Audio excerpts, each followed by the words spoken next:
Hello class fifth class. जैसा आप जानते हो कि हम लोग हिंदी साहित्य का तो पूरा कोर्स कर चुके हैं। अब हम व्याकरण कर रहे हैं।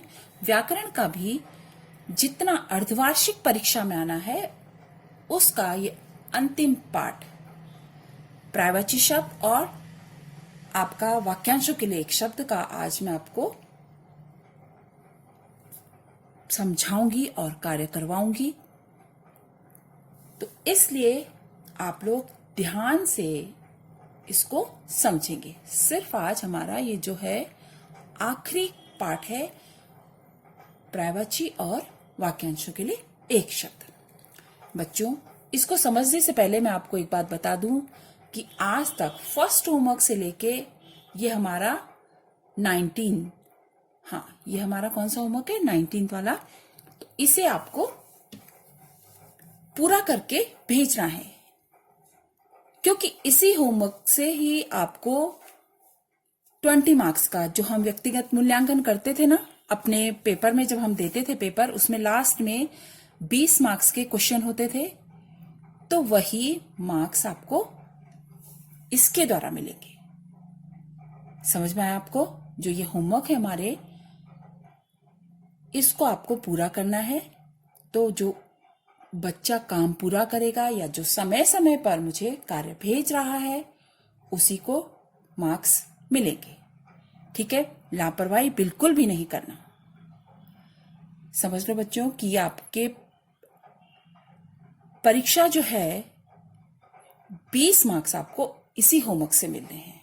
बाकी तो 80 मार्क्स का तो आपको पेपर दिया जा रहा है, जैसे कि हमने आपको फर्स्ट टर्म में भी दिया था। इस बार आप लापरवाही बिल्कुल भी नहीं करेंगे। अभी तक जिन बच्चों ने मुझे एक भी होमवर्क नहीं दिया है वो भी भेजेंगे, और जो समय पर भेज रहे हैं वो तो बहुत अच्छी बात है। लापरवाही नहीं करनी है। ठीक है? और दूसरी बात बच्चों, जो मुख्य बात यह है कि आप लोग जब होमवर्क भेजते हैं ना तो आपका नाम नहीं लिखा होता। मैंने कितनी बार कहा है कि बच्चे हर पेज में अपना नाम लिखना है। ठीक है? आप नाम लिखोगे तो मुझे पता चलेगा कि किस बच्चे का काम है। अपना नाम लिखो बच्चों, उसमें आप पेंसिल से ही लिख लो।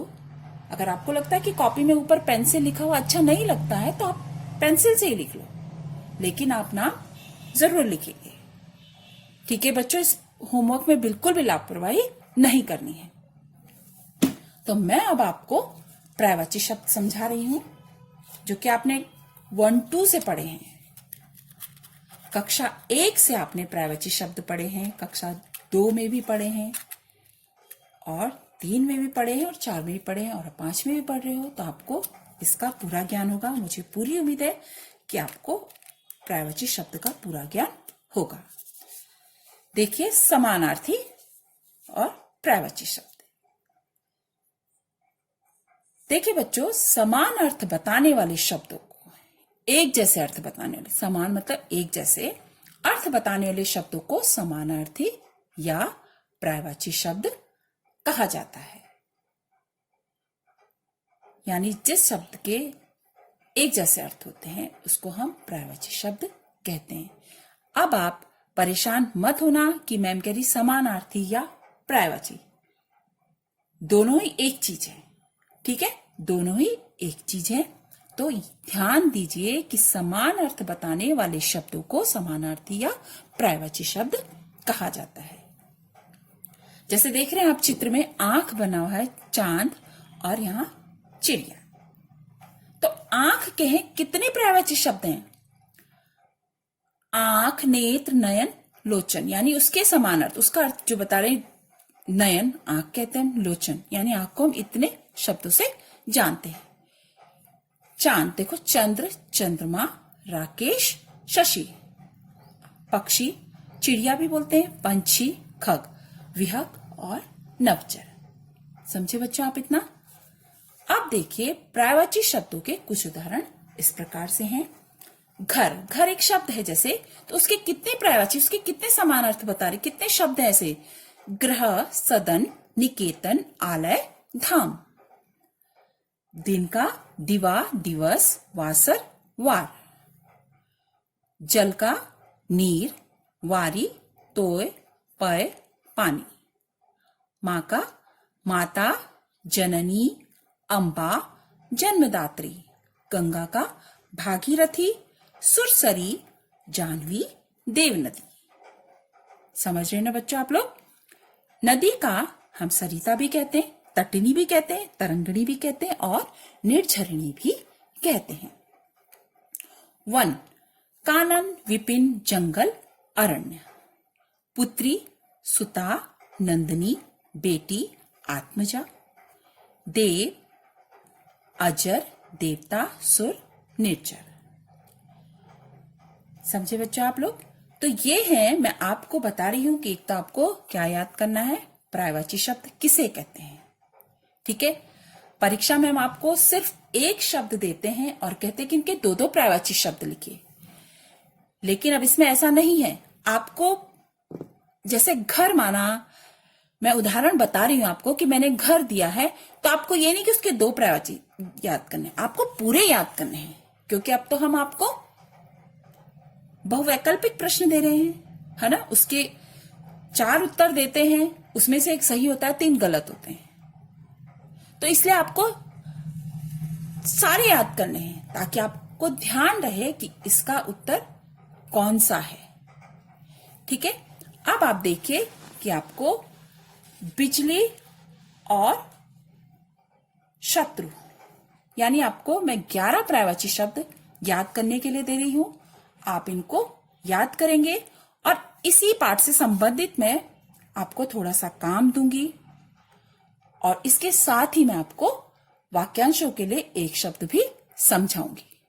ठीक है बेटा, तो आपको क्या करना है, इसकी परिभाषा अच्छे से याद करनी है और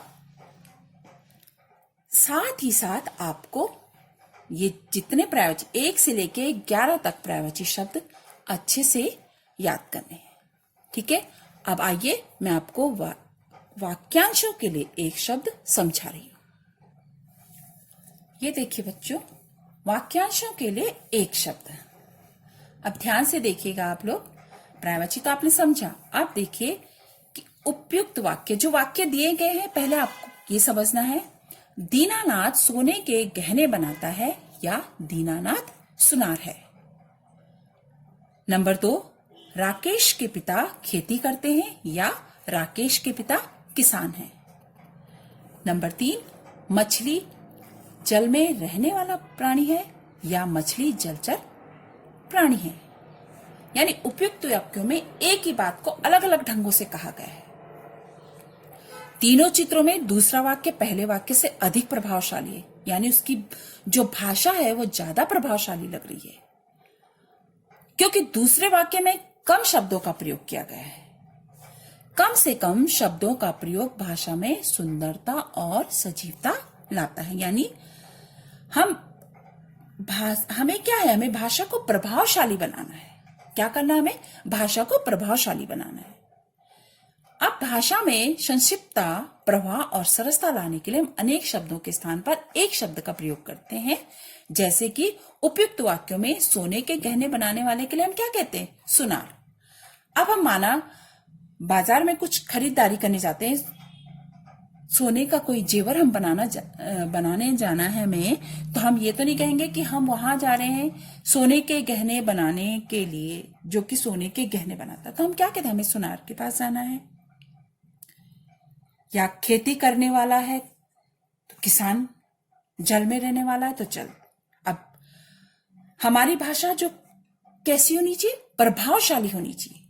यानी हम सोने के गहने बनाने वाले के लिए एक शब्द का प्रयोग करेंगे कि सुनार। अब खेती करने वाले के लिए हम एक शब्द का प्रयोग करेंगे किसान। जल में रहने वाले के लिए हम एक शब्द का प्रयोग करेंगे जलचर। ठीक है, तो ऐसे ही कुछ अनेक शब्दों के लिए एक शब्द, यानी वाक्यांशों के लिए एक शब्द ये दिए गए हैं। ठीक है, इससे क्या होता है, हमारी भाषा प्रभावशाली होती है। नंबर 2, भाषा में सरसता आती है, तो इसलिए हम एक शब्द का प्रयोग करते हैं। अब देखिए, जिसका कोई आकार हो उसका क्या है, एक शब्द साकार। इससे हमारी भाषा क्या हुई, प्रभावशाली बनी। वाक्यांश क्या था कि जिसका कोई आकार हो, भाई साकार। जिसमें दया न हो। निर्दयी, हम कहते हैं ना कि ये बहुत निर्दयी है, किसी को बोला माना कि अमन बहुत निर्दयी है, तो हम पूरा ना कह के ये नहीं कहेंगे हम कि जिसमें दया ही ना हो। नहीं, हमने अपनी भाषा को किस तरह, उसके लिए एक शब्द का प्रयोग करके करना है कि निर्दय, जिसका कोई आकार नहीं, निराकार, जिसमें कम बल हो दुर्बल, जिसमें बहुत बल हो बलशाली। ठीक है। अब जो अपने देश का हो उसे हम एक शब्द में क्या कहेंगे? स्वदेशी। जो विदेश से संबंधित हो विदेशी, जो खेती करता है किसान, जो प्रतिदिन होता है दैनिक, और जो 15 दिन में एक बार हो उसे हम कहते हैं पाक्षिक। ठीक है बच्चों, आप ये 10 जो हैं वाक्यांशों के लिए एक शब्द याद करेंगे। ठीक है, कितने करेंगे? 10। इसी पाठ को अब सब इसी प्रकार से हैं कि सब ये वाक्यांश हैं और इनके लिए एक शब्द है, लेकिन आपको परीक्षा के लिए 10 तक याद करना है और आपको अच्छे से समझना है। इसी दोनों पाठ, जो ये इन दोनों पाठ है, मैंने भी बताया आपको, पर्यायवाची शब्द और वाक्यांशों के लिए एक शब्द, इनको आपको बहुत अच्छे से समझना और याद करना है और अपने होमवर्क को समय से मेरे पास भेजना है।